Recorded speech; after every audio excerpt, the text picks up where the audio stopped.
Centre के जिले करके ना सेंटर के बाहर। आप देख रहे हैं खबर पॉइंट और मैं हूं राना भी। दोस्तों, आज बात करते हैं कि मुस्लिम नवाज एक बड़ी कहावत है, पीछे खूह अगे खाई, तो सेंटर ਦੇ ਵਿੱਚ ਜਿਹੜੀ ਇਹ ਮੁਸਲਿਮ ਨਵਾਜ਼ ਖਲੋਤੀ ਹੈ, ਇਹਨੂੰ ਨਹੀਂ ਪਤਾ ਚੱਲਦਾ ਪਿਆ ਕਿ ਉਹ ਕਿੱਧਰ ਨੂੰ ਜਾਏ। ਉਹ ਕਹਿੰਦੇ ਨੇ ਨਾ ਕਿ ਪਿੱਛੋਂ ਧੱਕਾ ਵੱਜਾ ਕਪਤਾਨ ਦਾ, ਇਮਰਾਨ ਖਾਨ ਦਾ, ਤੇ ਉਸ ਤੋਂ ਬਾਅਦ ਆਪਣੇ ਹਵਾਸ ਖੋ ਬੈਠੀ ਹੈ। ਉਹਨੂੰ ਇਹ ਸਮਝ ਨਹੀਂ ਆ ਰਹੀ ਕਿ ਹੁਣ ਉਹ ਕਿਸ ਪਾਸੇ ਜਾਏ।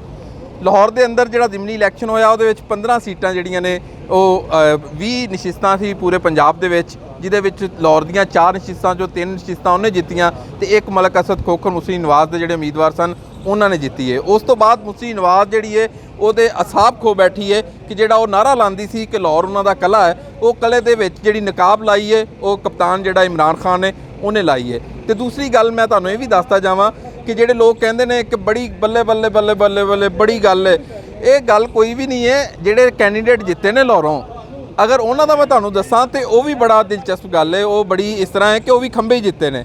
ਹੁਣ ਸ਼ਬੀਰ ਗੁੱਜਰ ਹੈ, ਕਦੀ ਉਹ ਕੌਂਸਲਰ ਨਹੀਂ ਬਣਿਆ ਲੇਕਿਨ ਉਹ MPA ਬਣ ਗਿਆ ਇਮਰਾਨ ਖਾਨ ਦੀ ਟਿਕਟ ਤੇ। ਇਸੇ ਤਰ੍ਹਾਂ ਅਕਰਮ ਉਸਮਾਨ ਉਹ ਕਦੀ MPA ਨਹੀਂ ਬਣਿਆ, ਨਾ ਕੌਂਸਲਰ ਰਿਹਾ, ਉਹ ਵੀ MPA ਬਣ ਗਿਆ, ਉਹ ਵੀ ਖੰਭਾ ਹੀ ਜਿੱਤ ਗਿਆ। ਇਸੇ ਤਰ੍ਹਾਂ ਜ਼ਹੀਰ ਖੋਖਰ ਦੇ ਮੁਤਲਕ ਲੋਕ ਕਹਿੰਦੇ ਸੀ ਕਿ ਇਹਦੇ ਹੱਥ 'ਚ ਲਕੀਰ ਨਹੀਂ ਹੈ, ਕਦੀ MPA ਨਹੀਂ ਬਣਦਾ, ਉਹ ਵੀ ਇਸ ਜ਼ਿਮਨੀ ਦੇ ਵਿੱਚ MPA ਬਣ ਗਿਆ। ਸੋ ਇਹ ਵੀ ਤਾਸੁਰ ਖਤਮ ਹੋ ਗਿਆ ਕਿ ਇੱਕ ਬਹੁਤ ਵੱਡਾ ਕੈਂਡੀਡੇਟ ਹੋਵੇ ਤੇ ਇਲੈਕਸ਼ਨ ਜਿੱਤਿਆ ਜਾਂਦਾ, ਇਹ ਕੋਈ ਗੱਲ ਨਹੀਂ। ਜਦੋਂ ਨਜ਼ਰੀਆ ਵਿਕਿਆ ਹੈ, ਉਹਦੇ ਨਜ਼ਰੀਏ ਨੂੰ ਲੋਕਾਂ ਨੇ ਮੰਨਿਆ ਹੈ ਤੇ ਉਹ ਇਮਰਾਨ ਖਾਨ ਦੇ ਤਿੰਨੇ ਕੈਂਡੀਡੇਟ ਜਿਹੜੇ ਨੇ ਉਹ ਕਦੀ ਕੌਂਸਲਰ ਵੀ ਨਹੀਂ ਬਣੇ, ਉਹ ਵੀ ਜਿੱਤ ਕੇ ਸਾਹਮਣੇ ਆਏ ਨੇ।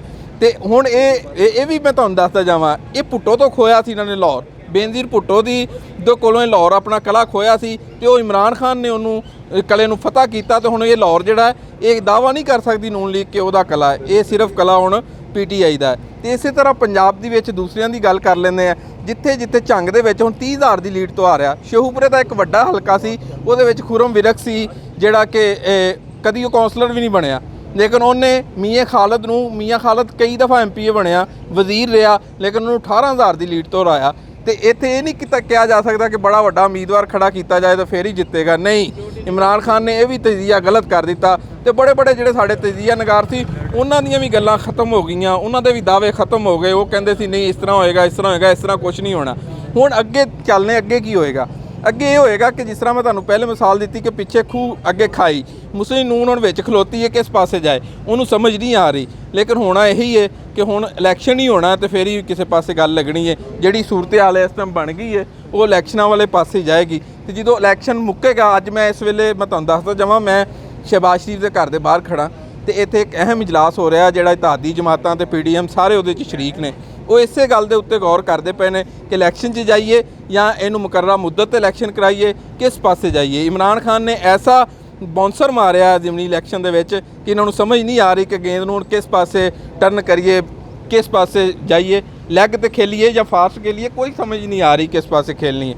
ਤੇ ਹੁਣ ਗੱਲ ਇੱਥੇ ਹੀ ਮੁੱਕਣੀ ਹੈ ਕਿ ਨਵੇਂ ਇਲੈਕਸ਼ਨ ਹੋਣੇ ਨੇ।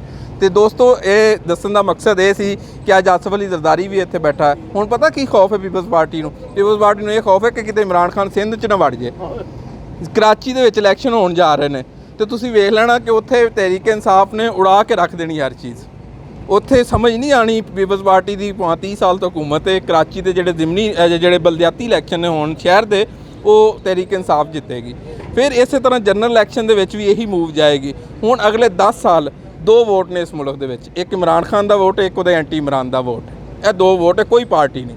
ਇਹ ਕਲੀਅਰ ਹੋ ਗਿਆ ਇਸ ਛੱਕੇ ਤੋਂ ਬਾਅਦ। ਬਾਉਂਸਰ ਜਿਹੜਾ ਮਾਰਿਆ ਕਪਤਾਨ ਨੇ, ਉਹਨੇ ਸਾਰੀਆਂ ਕਿੱਲੀਆਂ ਉਡਾਤੀਆਂ ਨੇ, 15 ਕਿੱਲੀਆਂ ਉਡਾਈਆਂ ਨੇ ਤੇ ਇਹਦਾ ਕੋਈ ਸਾਨੀ ਨਹੀਂ ਹੈ। ਇਹ ਕਦੀ ਤਰੀਕ 'ਚ ਇੱਕ ਮਿਸਾਲ ਵੀ ਨਹੀਂ ਮਿਲਦੀ। ਭੁੱਟੋ ਤੇ ਵਕਤ ਆਇਆ ਸੀ ਕਿ ਉਹ ਸ਼ਖਸੀਅਤ ਦਾ ਵੋਟ ਲੈਂਦਾ ਸੀ ਤੇ ਇਮਰਾਨ ਖਾਨ ਹੁਣ ਭੁੱਟੋ ਹੈ ਤੇ ਇਹ ਤੋਂ ਬਚੋ। ਅਗਲੇ 10 ਸਾਲ ਹੁਣ ਇਹ ਭੁੱਲ ਜਾਓ ਕਿ ਹੋਰ ਕੋਈ ਆਏਗਾ, ਸਿਰਫ ਇਮਰਾਨ ਦਾ ਨਾਰਾ ਵੱਜੇਗਾ ਤੇ ਇਮਰਾਨ ਖਾਨ ਹੀ ਆਏਗਾ। ਤੇ ਬਾਕੀਆਂ ਲੋਕਾਂ ਨੂੰ ਇਹੀ ਮਸ਼ਵਰਾ ਕਿ ਚੁੱਪ ਕਰਕੇ ਆਪਣੀ ਮਿਹਨਤ ਕਰਨ, ਪਬਲਿਕ 'ਚ ਨਿਕਲਣ, ਆਵਾਮ ਦੀਆਂ ਗੱਲਾਂ ਸੁਣ, ਬੰਦ ਕਮਰਿਆਂ 'ਚ AC ਵਾਲੇ ਕਮਰਿਆਂ 'ਚ ਬਹਿ ਕੇ ਫੈਸਲੇ ਨਹੀਂ ਹੋਣਗੇ। ਜਿਸ ਤਰ੍ਹਾਂ ਇਮਰਾਨ ਖਾਨ ਕਹਿੰਦਾ ਕਿ ਹਮ ਕੋਈ ਗੁਲਾਮ ਹੈ, ਜੋ ਅਮਰੀਕਾ ਕਹੇਗਾ ਉਹ ਮੰਨ ਲੈਂਗੇ। ਹੁਣ ਪਬਲਿਕ ਦੀ ਵੀ ਇਹੀ ਡਿਮਾਂਡ ਹੈ ਕਿ ਜੋ ਬੰਦ ਕਮਰਿਆਂ 'ਚ ਬਹਿ ਕੇ ਕਰਨਗੇ ਉਹ ਅਸੀਂ ਮੰਨ ਲਾਂਗੇ। ਨਹੀਂ, ਹੁਣ ਤੁਹਾਨੂੰ ਬਾਹਰ ਨਿਕਲਣਾ ਪਏਗਾ, ਲੋਕਾਂ ਦੀਆਂ ਗੱਲ ਸੁਣਨੀ ਪਏਗੀ, ਉਹਨਾਂ ਦੀ ਪਾਲਿਸੀ ਆਵਾਮ ਦੀ ਬਣਾਉਣੀ ਪਏਗੀ ਤੇ ਫਿਰ ਹੀ ਅੱਗੇ ਗੱਲ ਵਧੇਗੀ। ਨਹੀਂ ਤੇ ਇੱਥੇ ਹੀ ਖੜੀ ਹੈ, ਅੱਗੇ ਖੂਹ ਪਿੱਛੇ ਖਾਈ ਤੇ ਵਿੱਚ ਨੂਨ ਲੀਗ। ਤੇ ਸਾਡੀ ਵੀਡੀਓ ਦੇਖਣ ਵਾਸਤੇ ਮੇਰੇ ਚੈਨਲ ਨੂੰ ਉਰਦੂ ਜਿਹੜਾ ਖਬਰ ਪੁਆਇੰਟ ਇਹਨੂੰ ਸਬਸਕ੍ਰਾਈਬ ਕਰੋ, ਲਾਈਕ ਕਰੋ ਤੇ ਸ਼ੇਅਰ ਕਰੋ। ਬੈਲ ਆਈਕਨ ਤੇ ਜ਼ਰੂਰ ਕਲਿੱਕ ਕਰੋ ਕਿ ਆਉਣ ਵਾਲੀ ਸਾਰੀਆਂ ਵੀਡੀਓ ਤੁਹਾਨੂੰ ਮਿਲਦੀਆਂ ਰਹਿਣ। ਅਸੀਂ ਤੁਹਾਨੂੰ ਦੱਸਦੇ ਰਵਾਂਗੇ ਕਿ ਪੰਜਾਬ ਦੀ ਤੇ ਪਾਕਿਸਤਾਨ ਦੀ ਸਿਆਸਤ ਕਿਸ ਪਾਸੇ ਜਾਏਗੀ।